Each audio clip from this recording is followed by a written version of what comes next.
정말 이게 지금 위에서 이렇게 봐도 막막한 곳입니다. 그러니까 27일 동안을 이 산속에서 빗물을 먹었다고 그러는데 지금 영찬 씨가 위기의 순간에서 먹을 수밖에 없었던 무언가가 있다고 합니다. 자, 화면 보시죠. 보름 만에 먹은 첫 음식은 네모이다. 자, 보름 만에 먹은 산에서. 첫 음식. 뭐 도토리일까요? 아니면 뭐 살찜식일까요? 뭡니까? 생닭이었어요. 생닭이었어요. 생닭? 어? 야생닭이 있었나? 거기 닭이 있어요? 저희 거기서 한 보름 정도 아무것도 못 먹고 있었었는데 그 산 길을 가다 보니까 그 천막이 보이는 거예요. 그래서 밤에 몰래 가보니까 이런 창문이 있어서 들여다보니까 닭들이 진짜 몇 천 마리가 있더라고요. 오 마이 갓. 티가 안 나게 하나쯤 없어져도. 너무 배고픈 나머지 이거라도 훔쳐야 된다. 그렇지. 진짜- 먹고 살아야 되니까. 태어나 처음으로 도둑질을 하려고 한 1m 정도를 봤어요. 그 안에 두가려고. 항만 그리면서. 사가지고 들어갔거든요, 그 안에. 들어갔는데 닭을 잡으려니까 닭이 잡히지 않는 거예요. 그럼 안 잡아봤으니 뭐.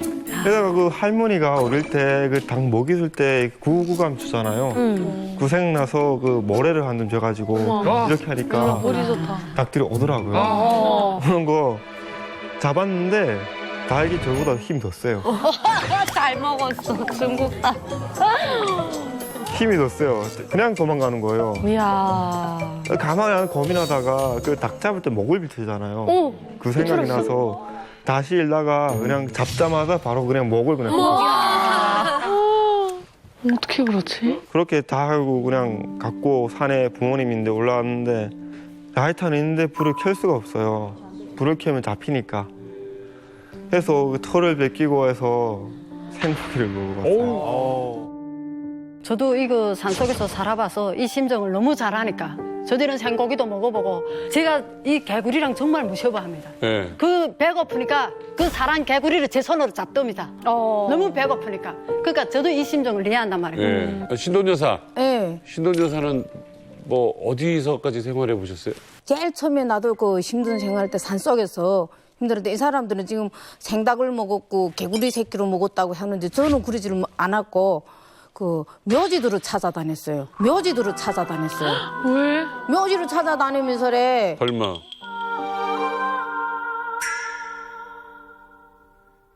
그 묘지 앞에 그 중국 사람들은 갔다가 음식을 갖다 차려놔요. 그렇지, 그렇지. 제사 지내고 너무 차례 지내고. 다행이야.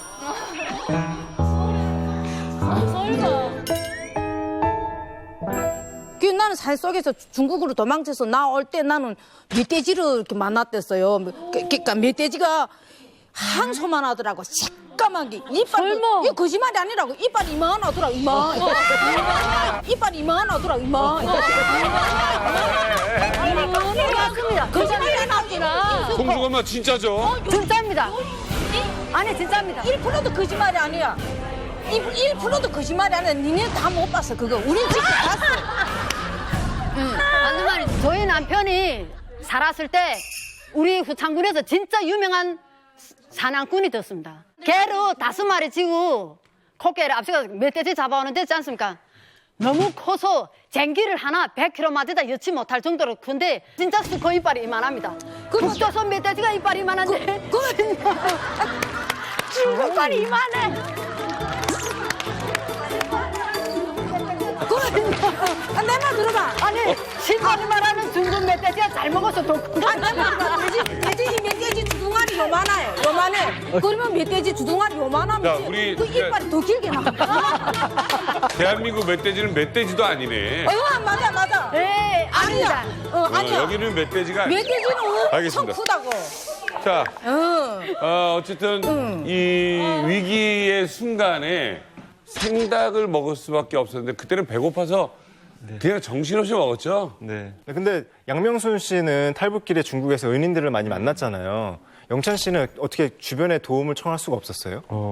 저는 한 주일 탈북해서 한 주일 동안 포로돼서 생활이 안 되겠더라고요. 그래서 한번 마을에 내려가 보자 해서 마을 근처에 내려가다가 그 할아버지 한 분을 만났어요.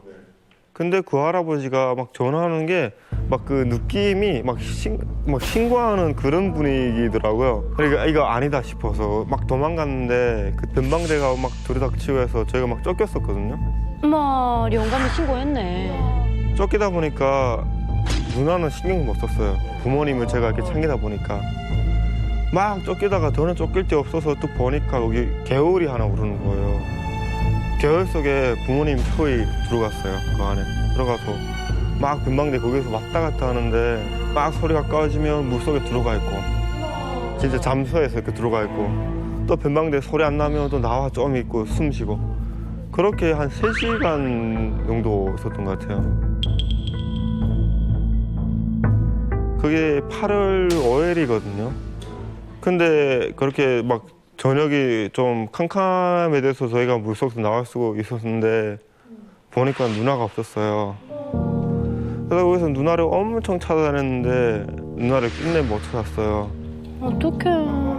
아빠랑 엄마는 누나 찾기 전까지 여기서 한 발짝도 못 움직인다고 막 그러는데 저는 그때 막 누나보다도 부모님이 먼저 죽을 것 같았어요. 그러고 저도 막 이게 있으면 죽을 것 같아서 막 살고 싶은 마음이 들었어요.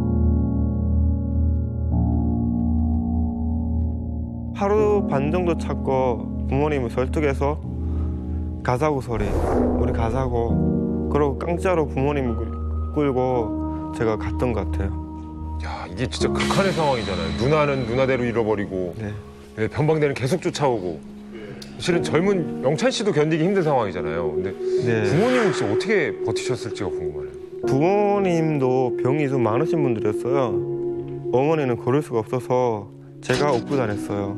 업고 다니다가 저도 이제 너무 지쳐가지고 제 몸도 이제 가늠할 수가 없는 거예요.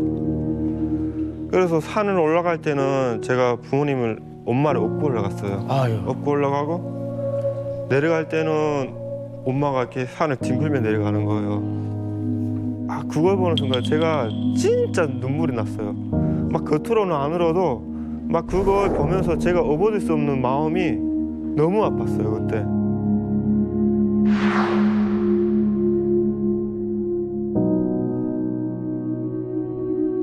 제가 그때 제일 후회되는 게 부모님을 엄청 욕했었거든요.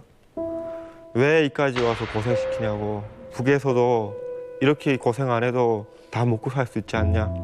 괜찮게 살았었으니까 살 수 있는데 왜 내 유행 같은 거 묻지 않고 이까지 와서 이런 일을 벌이냐고 하면서 부모님 엄청 욕했던 것 같아요.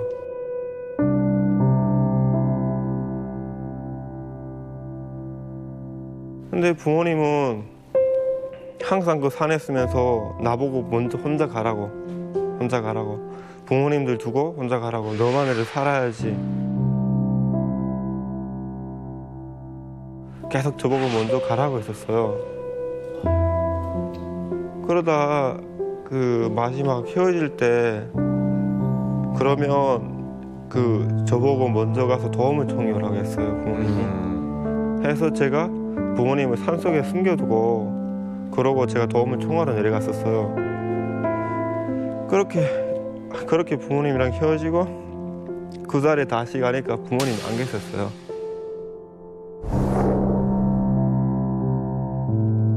저를 위해서 부모님이 부모님 일부러 네. 피하신 거 아닌가요? 네.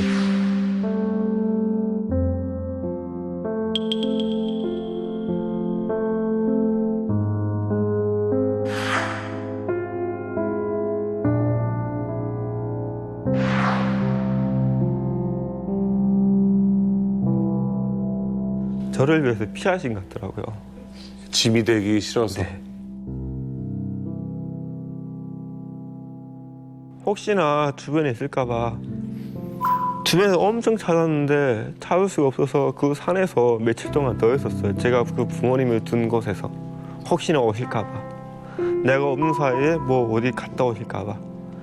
이게 누나 잃어버린 지 며칠 만이에요, 이건? 부모님 잃어버리신 게 8월 24일, 25일 정도 돼요. 아니, 그때 어떻게 그래도 살아야겠다라는 마음이 들었어요? 아니면? 네. 그때 제가 잠들었었는데 꿈속에서 막 엄마가 이러는 거예요. 왜 여기 누워있냐고 하면서 엄청 저를 막 욕하시는 거예요. 일어나라고. 그래서 벌떡 일어나서 내가 여기에서 자면 이제 잠들면 내가 죽을 것 같더라고. 그리고 내가 살아야 내가 부모님 살릴 수 있겠다. 내가 꼭 살겠다. 무섭지만 내가 여기서 붙잡힐 수도 있지만은 살아야겠다는 거. 내가 살아야 부모님 살릴 수 있겠다. 진짜 그 산을 기어서 그 마을까지 갔거든요. 사람이 사는 곳까지. 살고 싶어서. 그렇게 하룡 시내까지 거의 진짜 집을 떠나서 35일 만에 도착했어요. 예?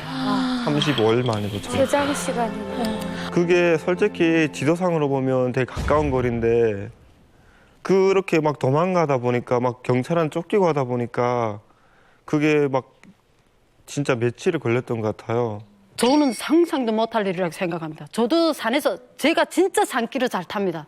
그런데 북한하고 이거 중국산은 더 높습니다. 그리고 산속 오솔길하고 이 평지길하고는 또 반대입니다. 그다음 부모님들 잊어버린 그 상실이 큰데 거기서 거기를 온다는 건 정말 진짜 대단한 일입니다. 진짜.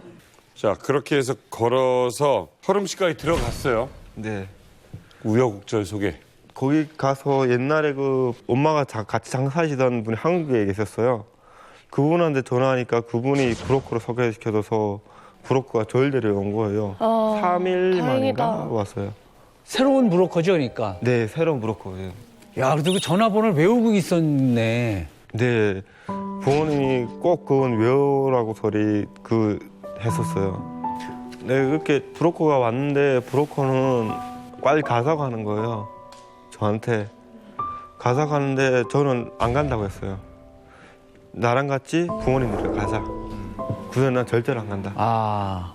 근데 지금 와서 알게 됐는데 브로커는 그때 당시 부모님이 붙잡힌 것도 알았고 누나가 붙잡힌 다 알았더라고요. 지금 와서 알면. 어떡해. 그때 당시에는 제가 그때 그 진짜 막 부모에 대한 그런 감정으로 지금 눈에 진짜 보이는 게 없고 하니까 무서우니까 얘가 뭔지 할지 모르니까 그냥 제 말을 들어준 거더라고요. 그렇게 부모님이 있던 곳을 다시 갔는데 거기 한참 거기 찾아봤는데 부모님이 안 계셨어요. 없지. 그 자리에서. 그래서 다시 시내로 왔고. 네, 시내로 다시 왔어요. 야, 아니 그럼 한국에 이제 혼자 오시게 된 거잖아요. 네. 한국에 와서는 부모님 소식을 따로 들으신 게 있으세요? 제가 하란에 와서 부모님 소식을 들었는데 그 부모님 아버지는 감옥에서 북한 감옥에 돌아가시고 어머니는 그 붙잡혀 나오자마자 감옥에 있을 형편이 안 되니까 병원에서 나와서 돌아가시고 네.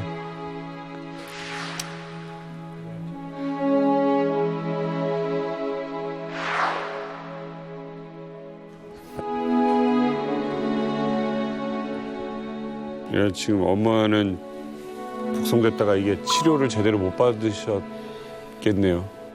저랑 당시 헤어질 당시 막 돌아가실 것 같았어요. 지금도 친구들한테 부모가 있는 친구들한테 부모님한테 잘해라 이런 말을 좀 많이 해요. 저는 부모님 살아계실 때 진짜 부모님한테 막 사랑한다, 진짜 나와서 고맙다, 뭐 생일날에 선물 하나 사서 보고 나 그런 적이 하나도 없었어요. 부모님한테 맨날 투정하고 부모님이랑 싸우면 싸웠지 내가 부모님한테 사랑한다 말하고 감사하다고 말해본 적이 없었어요. 근데 그 돌아가신 당시에까지만 해도 제가 부모님한테 투정하고 그게 진짜 후회돼요. 제가 한 번이라도 부모님한테 고맙다고 말했으면